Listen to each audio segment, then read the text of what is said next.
Theropod dinosaurs might have been the dominant land predators of their era, but how would they fare in a world ruled by mammals?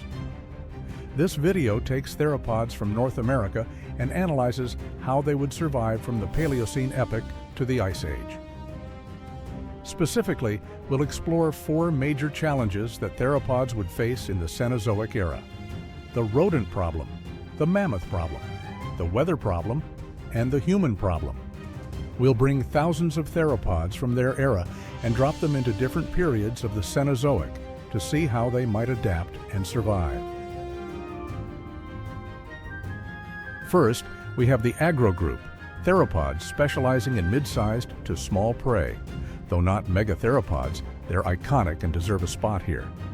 Deinonychus belongs to this category along with its larger relative, Utahraptor. Ceratosaurus, a giant but by modern predator standards, also fits into the agro group, weighing in at 500 to 700 kilograms.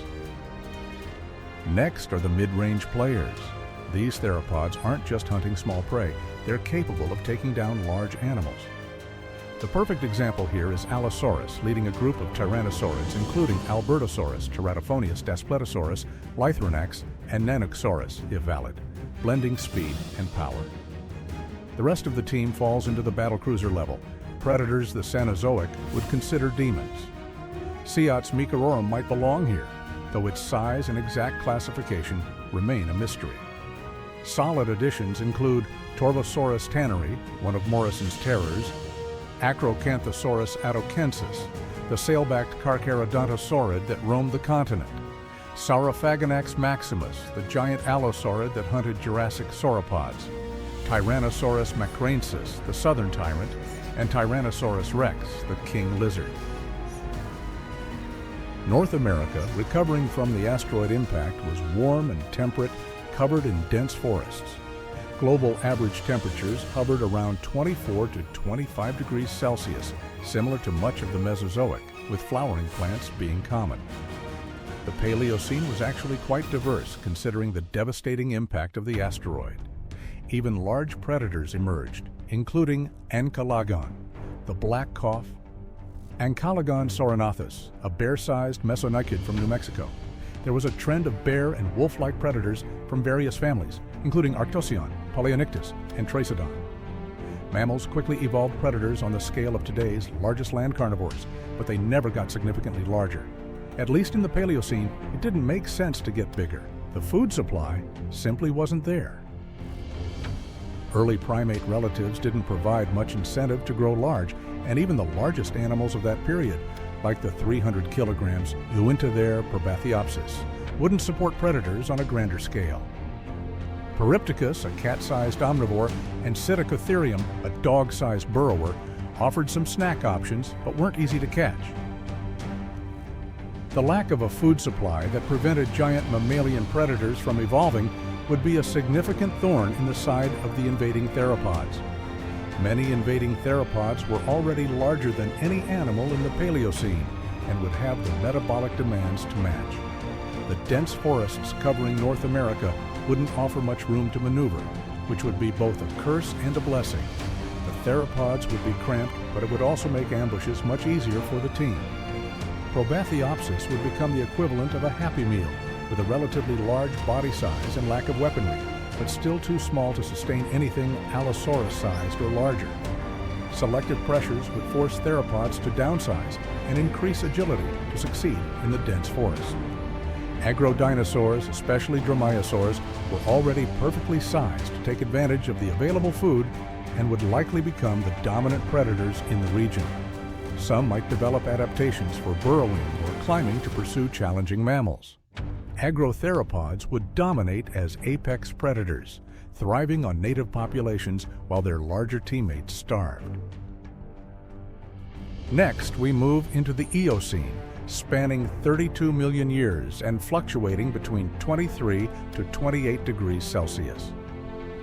Forests began to resemble the diversity we see today, with plants like maple, elm, birch, and cherry appearing, and the warm climate allowed large ectotherms like crocodiles to spread as far north as Canada and Alaska. The late Eocene saw a temperature drop and a contraction of forested areas, opening up plains and grasslands across the continent while remaining quite warm. And what about prey and competition?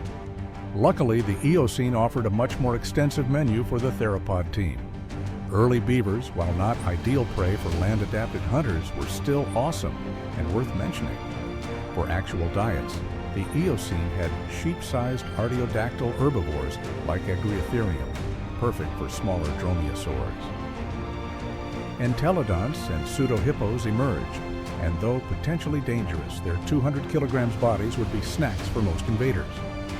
Wintotheres and Brontotheres, including Eobacilius, Wintotherium, and Megacerops, ranged from 2 to nearly 4 tons. These were the perfect size for mid-range and battlecruiser theropods who were used to tackling horned dinosaurs, hadrosaurs, and small sauropods. These rhino-like animals were also not as heavily armed as the dinosaurs their new enemies had hunted, and would have no experience fighting predators their size or larger. They would be appetizers, and many more appetizers would include tapir relatives, Heptodon, camel relatives, Heteromeryx, and hornless rhinos, Subhiracodon. The first horses, Haplohippus, Epihippus, were a curiosity. They were designed for speed and not large enough for most theropods to pursue. The only invaders likely to catch them would be mid-range and subadult tyrannosaurs, whose leg bone speed formula would yield speeds of 36 miles per hour. However, they might not bother, as the meat yield would be much higher from slower, larger options. In terms of competition, the Eocene was less generous. There were amphicyonids, or bear dogs, still too small to take on any theropod larger than Deinonychus. The same goes for hynodonts, which maxed out at around 1.5 meters long, Hemipsalodon. They would likely focus on smaller mammals and keep themselves small to avoid dealing with the theropod threat, hiding in the shadows like a flashback to the Mesozoic. The Eocene might cause another body size reduction for theropods to face the relatively small prey. Mid-sized tyrannosaurs would thrive as they represent the perfect blend of speed and power, making species like Albertosaurus and Lythronax the terror of rhino mammals. That would benefit theropods already relatively small and sturdy, so the Eocene would primarily belong to the mid-range members.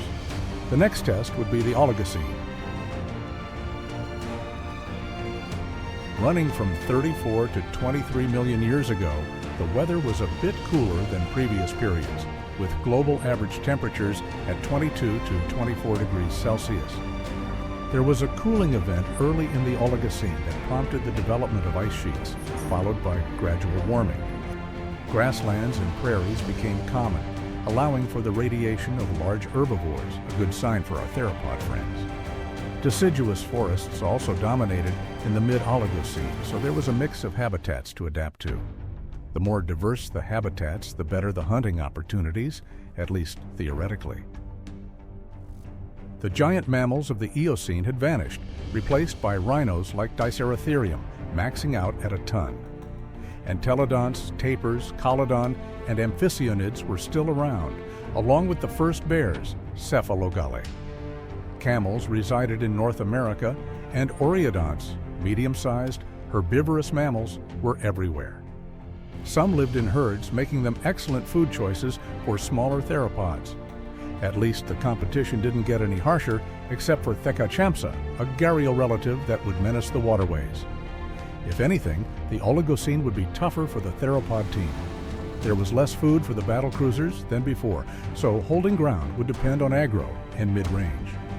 Again, they would survive and become the dominant large predators, but at the cost of the heaviest members. Mammals still hadn't figured out how to grow large enough to sustain a true megatheropod, starving the dragons rather than fighting them.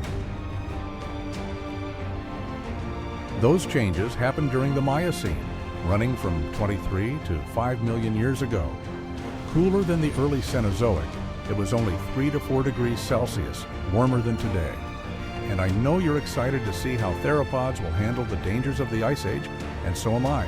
But there are some really important things happening in the Miocene that we need to talk about. Grasslands and open plains expanded, and some mountain building occurred in North America. But I'm talking about the animal innovations that would completely change the competitive landscape.